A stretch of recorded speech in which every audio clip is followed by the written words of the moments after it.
Olá pessoal, neste vídeo nós vamos ver como é possível fazer fotos de longa exposição como estas utilizando o Photoshop.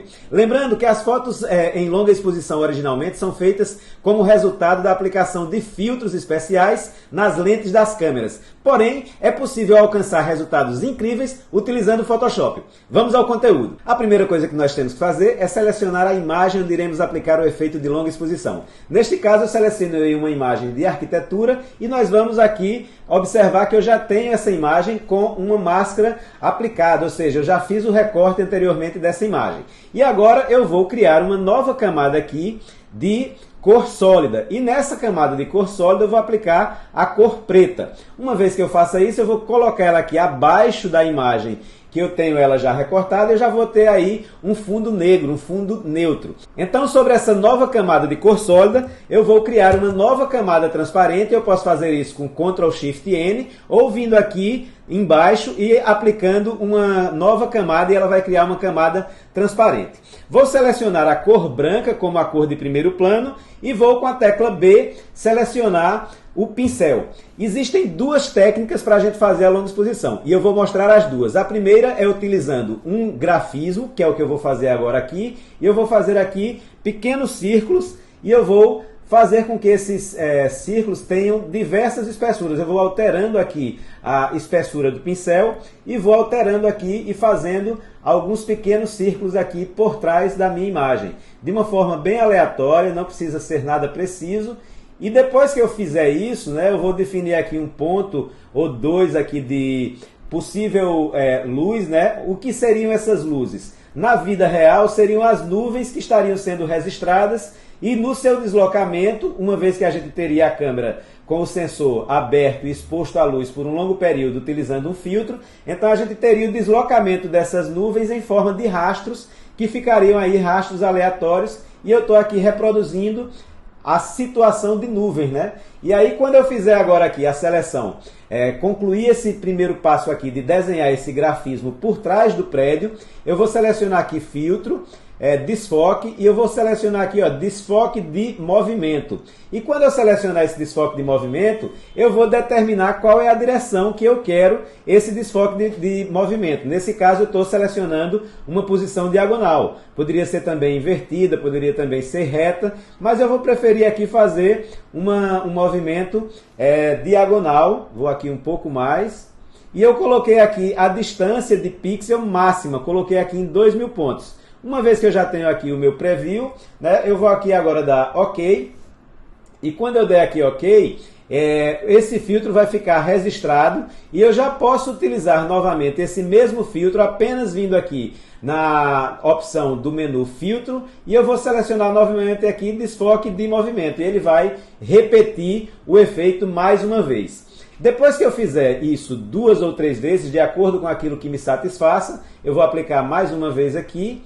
E então eu vou ter aqui a técnica de longa exposição simulada no Photoshop. Essa é uma das técnicas que a gente pode utilizar. Qual é a segunda técnica? Vou mostrar para vocês. Vou apenas desabilitar essa primeira camada e a gente vai buscar aqui uma outra imagem que eu já tenho aqui separada de um céu com as nuvens, um céu natural. Então, eu posso também definir que ao invés de fazer diagonal, eu posso fazer em perspectiva. E como seria essa perspectiva? Eu vou selecionar filtro, desfoque, e eu vou vir aqui em radial, desfoque radial. Então, uma vez que eu seleciono aqui o desfoque radial, eu vou posicionar onde eu quiser aqui o ponto inicial da perspectiva desse desfoque radial, vou selecionar aqui a quantidade máxima e ao invés de spin, eu vou selecionar aqui a função zoom. E a mesma coisa que eu fiz no outro, eu vou aplicar uma primeira vez, não vai ser satisfatório, e eu vou aplicar mais 2 vezes esse filtro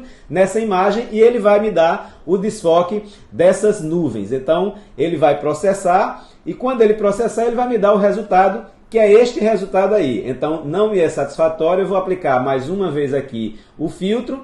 E eu vou aplicar uma terceira vez esse filtro para que eu me sinta satisfeito com o resultado. Uma vez que eu tenho agora esse resultado aí de forma satisfatória, eu vou vir aqui em canais, vou ver qual canal que me oferece aqui o melhor contraste. Nesse caso, quem está me dando o melhor contraste é o canal vermelho. Vou duplicar esse canal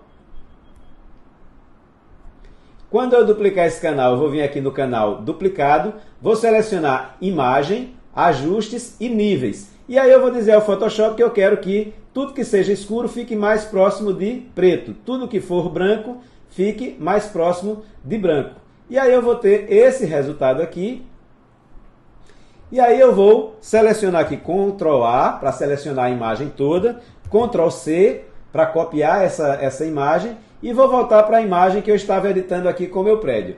Entre as duas camadas, a camada de cor sólida e o prédio, eu vou colar aqui essa nova imagem. Uma vez que eu tenho essa imagem aqui colada, eu vou aqui agora ajustar a sua dimensão, o seu tamanho, e vou colocar aqui por trás do meu prédio. Agora, o último passo que eu preciso fazer é converter essa minha imagem em preto e branco. Eu vou fazer isso da seguinte forma. Eu vou colocar aqui sobre a minha imagem do prédio, vou inverter aqui as posições das cores com a tecla X para que o preto fique como cor de primeiro plano e o branco como cor de segundo plano. Depois que eu fizer isso, eu vou criar agora aqui uma camada de mapa de gradiente e vou ter o cuidado aqui, a partir do Photoshop 2022, de ao invés de deixar aqui o meu método em Perceptual, eu vou colocar aqui em clássico. Uma vez que eu faço isso, eu vou agora restringir essa camada apenas a essa camada de baixo. E eu faço isso